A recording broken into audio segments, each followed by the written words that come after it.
இந்த மாத்திரையானது, இந்த மாத்திரை தொடர்பில் இது குறிப்பாக வைத்தியசாலைகளில் ஒரு அளவாக வைத்தியரின் அனுமதியோடு பயன்படுத்தப்படக்கூடிய ஒரு மாத்திரை என்று கூறப்படுகிறது.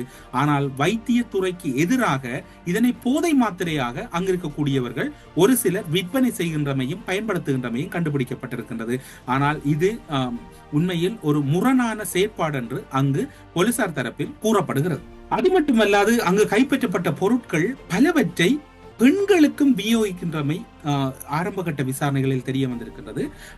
அதாவது பிரத்யேக வகுப்புகளுக்கு சென்று வருகின்ற மாணவர்கள், பெண்கள், ஆண்களை இலக்கு வைத்துத்தான் இந்த தரப்பினர் அந்த குளிசைகள் அல்லது அந்த மாத்திரைகளை விநியோகித்திருப்பதாகவும் கூறப்படுகிறது. ஒட்டுமொத்தத்தில் யாழ்ப்பாணத்தில் இருக்கக்கூடிய இந்த கலாச்சாரம், பண்பாடுகளை சீரழிப்பதில் எம்மவர்களை வைத்தே ஏதோ ஒரு பெரிய தீய சக்தி இந்த நிகழ்ச்சி நிரலை ஏற்படுத்தி இருக்கின்றது. அனுரகுமார திசாநாயக்கா அதற்கு ஒரு தடையையும் அந்த விடயங்களில் ஒரு கடும் நடவடிக்கையையும் நடத்துகின்றமை என்பது அங்கிருக்கக்கூடிய பலருக்கு பெரும் தர்ம சங்கடத்தை ஏற்படுத்தி இருப்பதாக கூறப்படுகிறது. அதனோடு இன்னும் ஒரு தகவல் பேசப்படுகின்றது. நீங்கள் பார்த்திருப்பீர்கள், நேற்றைய தினம் இடம்பெற்ற சம்பவம் யாழ்ப்பாணம் பருத்தித்துறை பகுதியிலே அங்கு வீடு ஒன்று சுற்றி வளைக்கப்பட்ட போது 3 கோடி ரூபாய் பெறுமதியான கஞ்சா கைப்பற்றப்பட்டிருந்தது. கேரள கஞ்சா கைப்பற்றப்பட்டிருந்தது. அதில் பெண் உட்பட 4 கைது செய்யப்பட்டிருந்தார்கள். பருத்தித்துறை சூப்பர் மடம் பகுதியூடாகத்தான் இந்த விநியோக பாதை, கடல் விநியோக பாதை இருப்பதாகவும் அதன் ஊடாகத்தான் இவை கைப்பற்றப்பட்டதாகவும் கூறப்படுகிறது.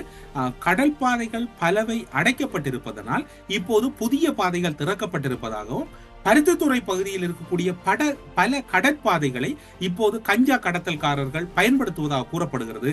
கேரளா கஞ்சா தான் இங்கு பிடிக்கப்பட்டிருக்கின்றமையும் இங்கு குறிப்பிடத்தக்கதாக இருக்கின்றது.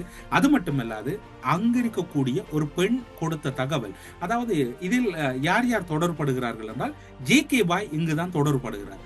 ஜே.கே. பாயை பொறுத்தவரையில் யாழ்ப்பாணத்திலே எங்கு கஞ்சா விநியோகம் இடம்பெறுகிறது, எந்த பாதையூடாக கஞ்சா கடத்தல் இடம்பெறுகிறது, எந்த பாதையூடாக போதை வஸ்து மாத்திரைகள் கடத்தப்படுகிறது, ஏனென்று சொன்னால் ஜே.கே. பாய், அதாவது கெனடி அவர்களின் 2 சகோதரர்கள் பிடிபட்டு இப்போது சிறையில் இருக்கின்றார்கள்.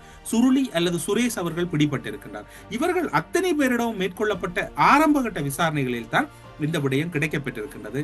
இப்போது மெல்ல மெல்ல யாழ்ப்பாணத்தில் இருந்த பல போதை வஸ்து விநியோகஸ்தர்கள் அல்லது கடத்தற்காரர்கள் மாகாணம் மாறுகிற அளவுக்கு பலருடைய நகர்வுகள் இரவு வேளையில் இருப்பதாக கூறப்படுகிறது. பலர் மாவட்டத்தை விட்டு வெளியேறி கொண்டிருக்கின்றார்கள். சிலர் மாகாணத்தை விட்டு வெளியேறி கொண்டிருக்கின்றார்கள். சிலர் போலீசுக்கு தெரியாமல் போலீசார் தேடுகின்ற போது ஒளிந்து கொண்டிருக்கின்ற ஒரு சூழ்நிலையும் அங்கு இருப்பதாக கூறப்படுகிறது.